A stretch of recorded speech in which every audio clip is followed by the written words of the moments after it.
আজ বৈশাখী অমাবস্যা, আর এই অমাবস্যার সন্ধ্যাটা মায়ের পুজো কিভাবে করলাম চলো তোমাদের সঙ্গে শেয়ার করি।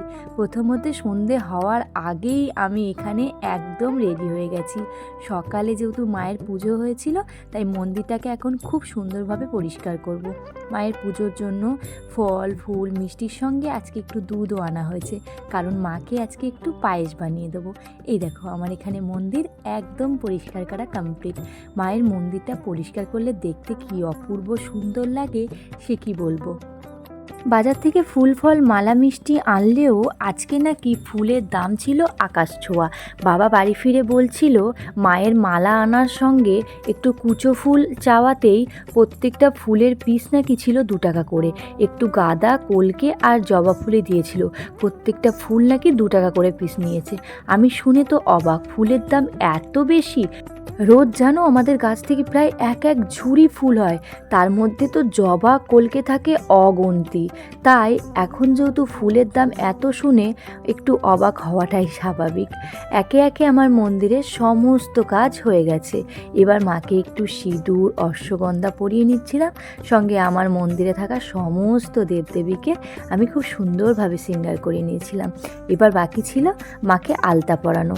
আলতা পরানোর পরেই সমস্ত কিছু আমার কমপ্লিট হয়ে যাবে। তারপর আমি একে একে মায়ের ভোগটা রেডি করবো। আর হ্যাঁ, ওদিকে পায়েসটাও বসিয়েছি, তো চলো একবার পায়েসটা দেখে নিই।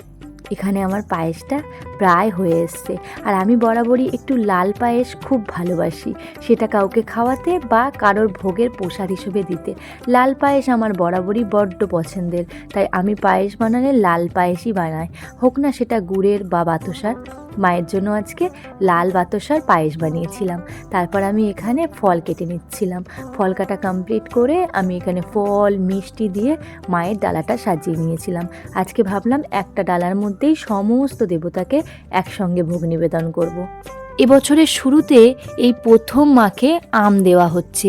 এছাড়াও আরও একটা নতুন ফল আছে, সেটা হচ্ছে জামরুল।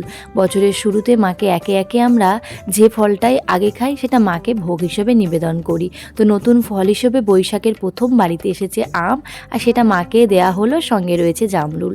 তো এখানে ভোগের থালা রেডি করে মাকে ভোগ নিবেদন করা হয়েছে, আর সঙ্গে এখানে পায়েস তো দিয়েই দিয়েছিলাম। আমার মন্দিরের সমস্ত কাজ কমপ্লিট করে মাকে ভোগ নিবেদন করে ধূপ ধুনো প্রদীপ জ্বালিয়ে মায়ের পুজো কমপ্লিট হয়ে গেছে। চলো আজকে ভিডিওটা কেমন লাগলো জানিও। বাই।